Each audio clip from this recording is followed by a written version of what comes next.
Assalamualaikum warahmatullahi wabarakatuh. Sahabat Nusa Media, inilah kisah taubatnya Malik bin Dinar. Kehidupan Malik bin Dinar dimulai dengan kesia-siaan, mabuk-mabukan, maksiat, berbuat zalim kepada sesama manusia, memakan hak manusia, memakan riba, hingga memukuli manusia.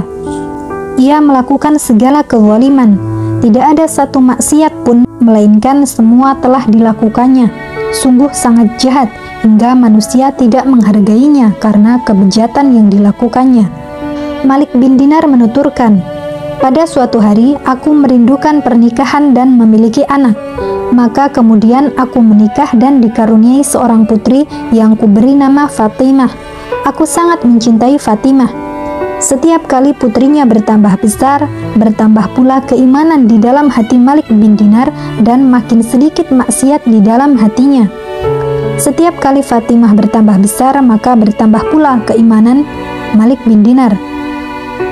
Setiap kali ia mendekatkan diri kepada Allah Subhanahu wa Ta'ala selangkah saja, maka setiap kali itu pula dirinya menjauhi maksiat sedikit demi sedikit. Hingga usia Fatimah genap 3 tahun, saat itulah Fatimah meninggal dunia. Maka Malik bin Dinar pun berubah menjadi orang yang lebih buruk dari sebelumnya. Dia belum memiliki sikap sabar yang ada pada diri seorang mukmin yang dapat menguatkanku di atas cobaan musibah. Kembalilah Malik bin Dinar menjadi buruk dari sebelumnya. Setan pun mempermainkan dirinya. Hingga datang suatu hari, setan berkata kepadanya, "Sungguh hari ini engkau akan mabuk-mabukan dengan mabuk yang belum pernah engkau lakukan sebelumnya." Maka Malik bertekad mabuk dan meminum khamar sepanjang malam. Ia minum, dan minum. Maka Malik melihat dirinya telah terlempar di alam mimpi. Di alam mimpi tersebut, Malik melihat hari kiamat. Matahari telah gelap, lautan telah berubah menjadi api, dan bumi pun telah bergoncang. Manusia berkumpul pada hari kiamat. Manusia dalam keadaan berkelompok-kelompok, sementara Malik berada di antara manusia. Mendengar seorang penyeru memanggil, "Fulan ibnu Fulan kemari, mari menghadap Al-Jabbar." Malik melihat si Fulan tersebut berubah wajahnya menjadi sangat hitam karena sangat ketakutan. Sampai mendengar seorang penyeru menyeru namanya, "Mari menghadap Al-Jabbar." Kemudian hilanglah seluruh manusia dari sekitar Malik, seakan-akan tidak ada seorang pun di padang mahsyar. Kemudian ia melihat seekor ular besar yang ganas lagi kuat merayap, mengejar ke arahnya. Dengan membuka mulutnya, ia pun lari karena sangat ketakutan. Lalu Malik mendapati seorang laki-laki tua yang lemah. Malik pun berkata, "Hai, selamatkanlah aku dari ular ini." Dia menjawab, "Wahai anakku, aku lemah, aku tak mampu. Akan tetapi, larilah ke arah ini, mudah-mudahan engkau selamat." Malik pun berlari ke arah yang ditunjukkan, sementara ular tersebut berada di belakangnya. Tiba-tiba Malik mendapati api ada di hadapannya. Ia pun berkata, "Apakah aku melarikan diri dari seekor ular untuk menjatuhkan diri ke dalam api?" Malik bin Dinar pun kembali berlari dengan cepat, sementara ular tersebut makin dekat.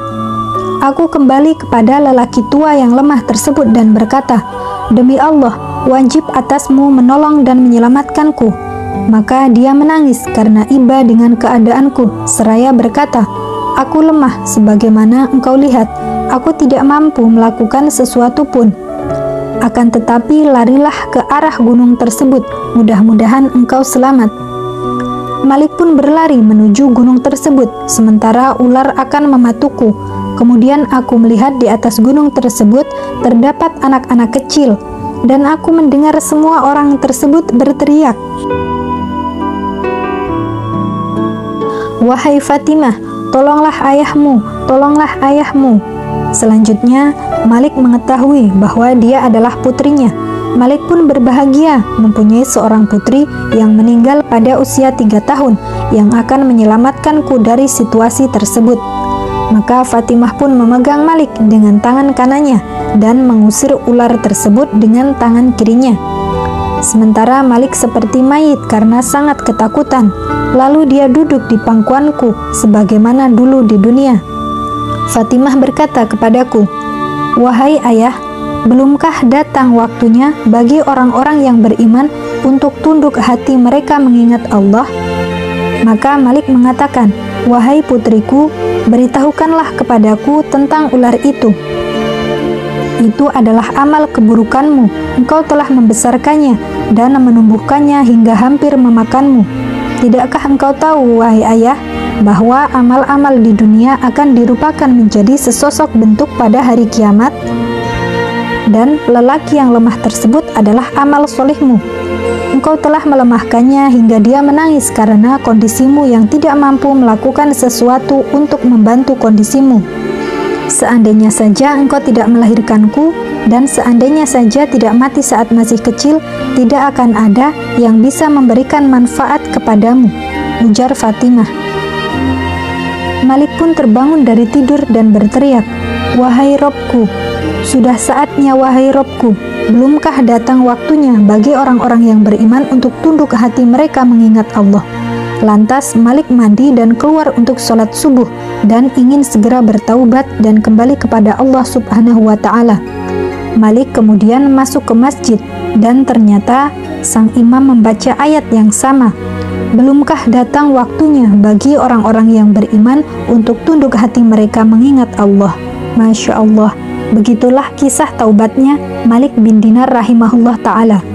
Beliau kemudian menjadi salah seorang imam generasi tabi'in dan termasuk ulama Basrah. Malik dikenal selalu menangis sepanjang malam dan berkata, "Ya ilahi, hanya engkaulah satu-satunya zat yang mengetahui penghuni surga dan penghuni neraka. Maka yang manakah aku di antara keduanya? Ya Allah, jadikanlah aku termasuk penghuni surga dan jangan jadikan aku termasuk penghuni neraka."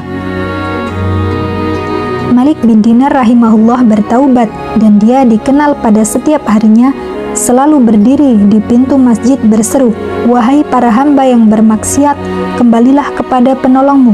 Wahai orang-orang yang lalai, kembalilah kepada penolongmu. Wahai orang-orang yang melarikan diri dari ketaatan, kembalilah kepada penolongmu. Penolongmu senantiasa menyeru memanggilmu di malam dan di siang hari. Dia berfirman kepadamu, barang siapa mendekatkan dirinya kepadaku satu jengkal, maka aku mendekatkan diriku kepadanya satu hasta. Jika dia mendekatkan dirinya kepadaku satu hasta, maka aku akan mendekatkan diriku kepadanya satu depa. Siapa yang mendatangiku dengan berjalan, aku akan mendatanginya dengan berlari kecil."